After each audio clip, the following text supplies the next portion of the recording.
सियावर रामचंद्र की जय। पवन सुत हनुमान की जय। उमापति महादेव की जय।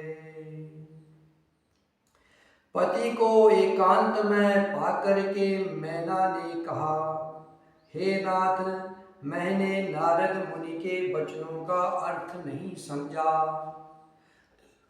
जो हमारी कन्या के अनुकूल घर बर और कुल उत्तम हो तो विवाह कीजिए, नहीं तो लड़की चाहे कुमारी ही रहे।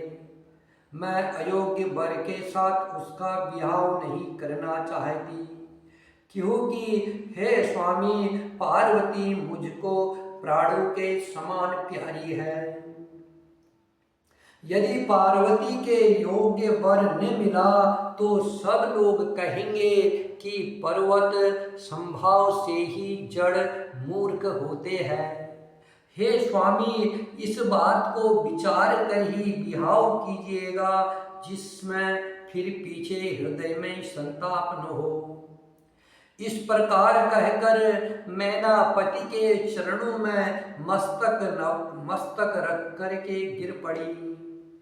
तब हिमवान ने प्रेम से कहा, चाहे चंद्रमा में अग्नि प्रकट हो जाए, पर नारद जी के वचन झूठे नहीं हो सकते। हे प्रिय, सब सोच छोड़ करके श्री भगवान का स्मरण करो। जिन्होंने पार्वती को रचा है वे ही अब कल्याण करेंगे। अब यदि तुम्हें कन्या पर प्रेम है तो जाकर के उसे यह शिक्षा दो कि वह ऐसा तप करे जिससे शिवजी मिल जाए। दूसरे उपाय से यह कलेश नहीं मिटेगा। नारद जी के वचन रहस्य से युक्त और सकारण है, और शिवजी समस्त सुंदर गुणों के भंडार है। यह विचार कर तुम मिथ्या संदेह को छोड़ दो। शिवजी सभी तरह से निष्कलंक है। पति के वचन सुन मन में प्रसन्न होकर मैना उठकर तुरंत पार्वती के पास गई। पार्वती को देखकर उनकी आंखों में आंसू भर आए। उसे स्नेह के साथ गोद में बैठा लिया, फिर बार बार उसे हृदय से लगाने लगी। प्रेम से मैना का गला भर आया, कुछ कहा नहीं जाता।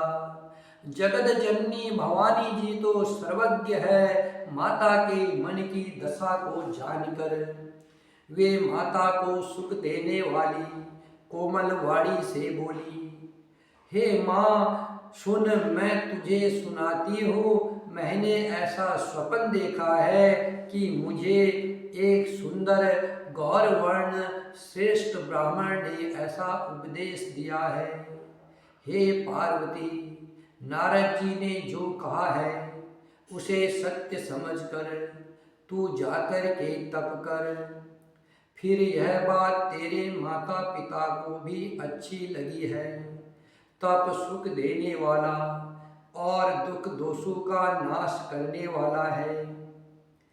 तप के बल से ही ब्रह्मा संसार को रचते हैं, और तप के बल से ही विष्णु सारे जगत का पालन करते हैं।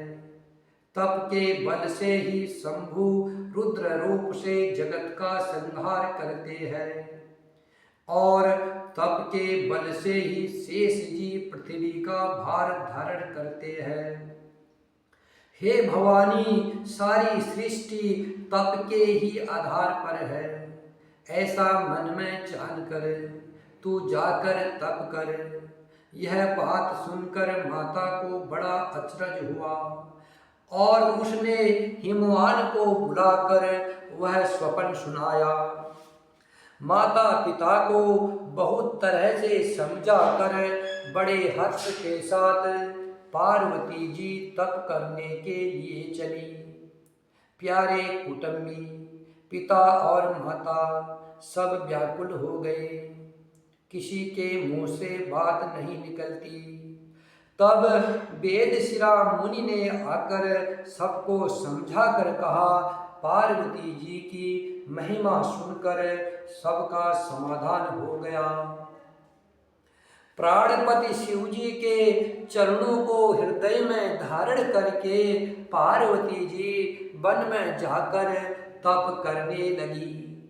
पार्वती जी का अत्यंत सुकुमार शरीर तप के योग्य नहीं था, तो भी पति के चरणों का स्मरण करके उन्होंने सब भोगों को तज दिया।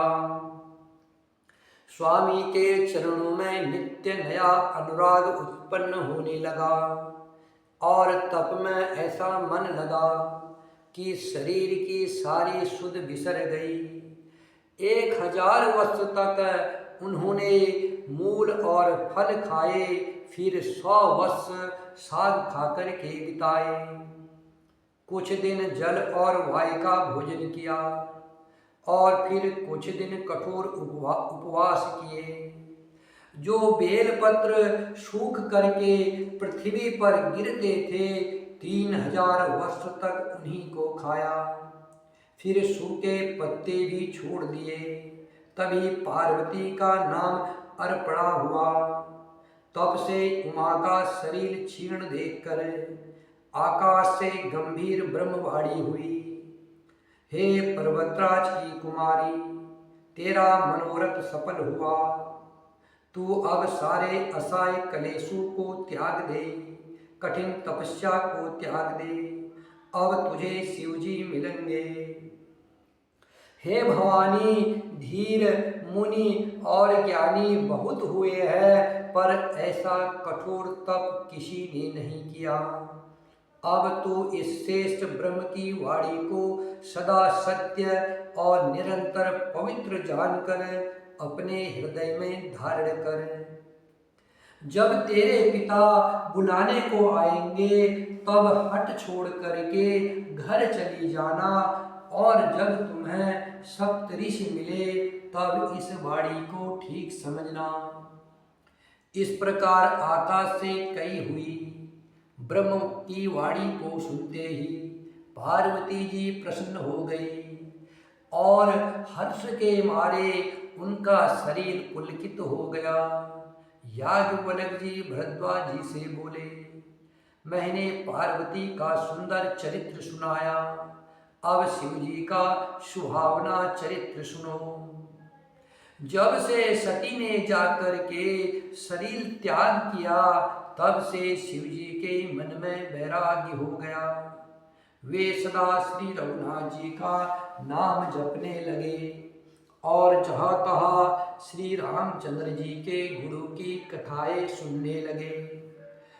चिदानंद सुख के धाम, मोह मद और काम से रहित शिव जी संपूर्ण लोकों को आनंद देने वाले भगवान श्री रामचंद्र जी को हृदय में धारण कर भगवान के ध्यान में मस्त हुए पृथ्वी पर विचरने लगे। वे कहीं मुनियों को ज्ञान का उपदेश करते और कहीं श्री रामचंद्र जी के गुरु का वर्णन करते थे।